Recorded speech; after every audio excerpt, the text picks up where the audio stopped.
most content batching advice was not made for creative business owners. It was made for people whose main job is content creation, not people who are also designing products, packing orders, replying to customers, working on launches, filming behind the scenes, and trying to somehow keep the whole business running. So if batching has ever felt like one of those things that sounds good in theory, but never really worked in real life, then this video is for you. I want to show you a version of batching that feels much more realistic for the way that creative businesses really run. And actually, if one of the biggest things that slows you down is simply knowing what to post, then I've got a free plug and play pack linked below with content prompts and templates that you can adapt for your own business and use to start batching a bit faster. But today, I want to show you the biggest shift that makes batching feel lighter, simpler, and much easier to stick to. Because if you want content batching to actually work, there are 3 things that you need to get right. First, you need to stop trying to batch everything. And second, you need to batch by stage, not platform. And third, you need a batching system that works when your energy doesn't. And if you miss any one of those, batching ends up becoming another good idea that sounds helpful in theory, but never really sticks in practice. So let's start with the first one. Stop trying to batch everything. The first mistake I see a lot of creative business owners making with batching, and I have made this mistake myself in the past, is thinking that it only counts if you batch everything. Like, if you're going to do it properly, you need to sit down one day and somehow create a month of Instagram posts, write all your emails, plan YouTube videos, film everything, edit everything, then schedule everything, and ideally do it all in one beautifully productive sitting. And I think that's exactly why batching feels so unrealistic for so many people, because when you run a creative business, content is only one part of what you're doing. You're not just creating posts for the sake of it. You're designing products, you're packing orders, replying to emails, planning launches, maybe you're juggling kids or another job, or just real life on top of all of that. So of course, batching feels impossible if the version you have of batching only works for someone whose full-time job is content creation. And I think that's where a lot of creatives end up writing batching off completely, not because batching doesn't work, but because they're trying to make it look like someone else's system. What I found works so much better is this: batch selectively. The goal isn't to batch your entire creative business. The goal is to stop starting from scratch every single time you need to show up online.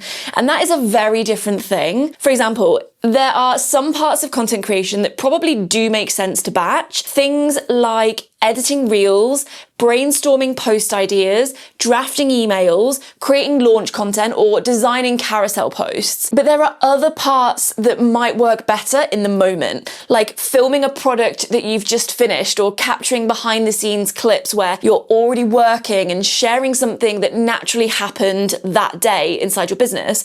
And I think that's such an important shift, because it takes batching out of this all or nothing mindset. So instead of thinking that you need to batch absolutely everything, the real shift is asking yourself which part of the process would actually make your life easier if it was done ahead of time. Because when you start asking that question, batching starts to feel much more flexible and much more useful. You're not trying to force every part of your creativity into a system. You're just trying to remove the bits that keep slowing you down or drain your energy or creating that last minute panic every time you realize that you haven't posted in days. And once you stop trying to batch everything, you can start building a system that actually fits the kind of business that you run. But this next shift is the one that really changes how batching feels day to day, because even when you do start batching selectively, you might still be doing it in a way that makes content creation feel heavier than it needs to, and that is where the second shift comes in. Batch by stage, not platform. This is the shift that made batching feel so much easier for me, because I think a lot of people approach batching by platform. So they think, today I'm batching Instagram, tomorrow I'm batching YouTube, then I need to write emails, then maybe I'll do Pinterest. And on paper, that sounds very organized, but in reality, it can still feel really draining because you're constantly switching between completely different types of tasks. So you're going from idea generation creation to writing to filming to editing to designing, and your brain never really gets to settle into one mode, which is just exhausting. What works much better for me, and I urge you to try this yourself, is batching by stage instead. So instead of thinking, I need to batch Instagram today, you think, I'm going to use this block of time just to brainstorm ideas, or you're going to use the time just to edit, or to complete all of my writing tasks in one go, things like emails, captions, and product descriptions. That sounds like a really small shift, but it really does make a huge difference, because when you group similar tasks together, you stop burning energy on context switching. You're not asking your brain to do 10 different things in 1 hour. For example, let's say you capture a snippet of your day. Maybe you're unboxing a new product that's just arrived. That doesn't need to become a fully finished post in the same day. It doesn't need to be filmed, exported, edited, captioned, and scheduled all at once. And research actually shows that switching mental gears like that comes with a real time and attention cost. So instead, film that moment when it naturally happens, pop it into a folder on your phone, and move on for now. Then keep doing that throughout the day or the week, just collecting little pieces as you go. And then later, when you've got a small bank of clips, you can set time aside to batch edit in one go. And that way you're not constantly dragging your brain from filming mode into editing mode, into writing mode, into scheduling mode all at once. And of course, not everyone works in the exact same way, but research does show that constantly switching between tasks comes with a real attention cost. And that's the point I'm really trying to make here. Batching by stage makes content feel lighter because you're not trying to complete every part of the process in one sitting. You're simply letting each part happen in a way that makes the most sense. For creative business owners, I think this really matters even more because content doesn't happen in one neat, uninterrupted block. It happens around the work you're doing, around packing orders, sketching ideas, launching products, replying to customers, and all the other moving parts of running a creative business. So instead of forcing content into one perfectly planned chunk of time, you're building a workflow that works with the reality of how your business already operates. So that might mean collecting ideas when they come to you, capturing footage while you're already working, writing when you're in the mood to write, and editing later when you've actually got enough material to make it worth your time. And once you start looking at batching this way, it stops feeling like this rigid productivity system that you have to follow perfectly. It's not about trying to do everything at once, but in reducing the mental friction that makes content feel harder than it needs to. And once you've got that part in place, the next thing that really determines whether batching sticks long term is this. Your batching system has to work for the weeks when life doesn't. I think this is the part that most batching advice completely misses. It's very easy to build a system that works when you're having a good week, when you've got motivation, your brain feels clear, when the kids are settled, or the orders aren't too hectic.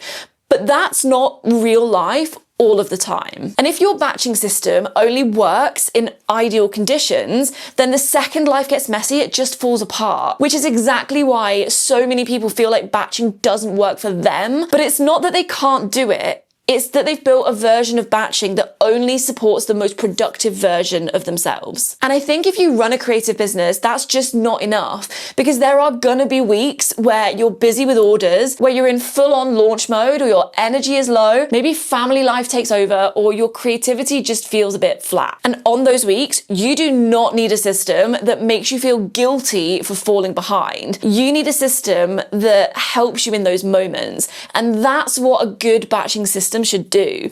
It should make content easier when you have the energy, but it should also make consistency possible when you don't. So for me, that means having some sort of backup built in. And this might look like a folder of clips you filmed but not used yet, or old posts that you can repurpose, maybe some evergreen ideas that you can come back to, or a few post formats that don't require loads of thinking. And you could even start a bank of hooks, call to actions, or email ideas, and all of that can be organized into content pillars or themes that you can always lean on. Because when you've got these things sitting there waiting for you, content doesn't have to just start from zero every single time. And that is the real power of batching. A huge misconception is that batching should turn you into some ultra disciplined content machine. But really, batching with these three things in mind gives you something to work with when your capacity is lower. And that matters so much when you're trying to grow a creative business without burning yourself out in the process. Being consistent does not happen by having a perfect planning day and then never slipping up again. It's built by creating a system that helps you keep going even when things aren't perfect. And if batching has never really stuck for you before, think about it. It might not be because you're bad at planning and not sticking to it. It might simply be because you were trying to follow a version of batching that didn't match with the reality of your life or your business. So when you stop trying to batch everything, batch by stage instead of platform, and build in support for your lower energy weeks, that's when batching feels less like another thing to keep up with and more like something that genuinely supports you. So if you want to leave this video with some actual things you can do to make this all actionable, let me leave you with a few simple ways to start this week, because you do not need to overhaul your whole content system overnight to make this work. Your next steps. So here is what I would recommend. First, you do not need to become the kind of person that plans 3 months of content in one afternoon. You just need to make one part of the process feel easier. So this week, I'd start with 3 simple steps. First, look at your content process and ask yourself, what is the part that slows me down the most? Is it coming up with ideas? Is it writing captions, editing videos, designing carousels? Think about what brings friction to your workflow, because that's probably the first thing that you should batch. Second, choose one small stage to work ahead on. Maybe that's brainstorming 5 post ideas or writing 3 captions in one sitting. Just keep it really simple. And then third, create some kind of backup for your lower energy weeks. That could be a folder of unused clips or a big batch of photos of you in your studio that you can pull from whenever you need some images for a carousel, for example. You're likely sitting on a treasure trove of content that could be kept in a folder and repurposed on those low energy weeks. This way, you're giving yourself something you can grab so that you're not constantly starting from zero. And if content ideas are the bit that tends to stop you in your tracks, like if you sit down to batch and immediately think, okay, but what am I actually supposed to post? Then I've got something that will help you. I've created a plug and play pack, which is designed to help you stop staring at a blank page every time you need to post. It's packed with content ideas that you can adapt to your own business, repurpose in your own voice, and use to batch content much quicker. And it's yours totally free. So if you want to grab that, I'll leave the link in the description, or just search thecreativejuiceclub.com/plug and play. And if this video helped, let me know in the comments which part of content creation slows you down the most. Is it the ideas, the captions, editing, actually posting? Because I would genuinely love to know, and I really want to chat more in the comments, so please do let me know. And if you haven't already, be sure to subscribe. I've actually just hit the monetization threshold here on this second YouTube channel, which feels so exciting, especially because it happened in just 12 uploads, and that's genuinely down to you watching. So thank you so much. My hope is that more creatives find this space, we keep growing it together, and we can all support each other along the way, because there is really room for everyone. And if you want to know what actually helps the right people connect with your work once you are showing up consistently, then go watch this video next on why people want to buy art and why they might not be buying yours yet.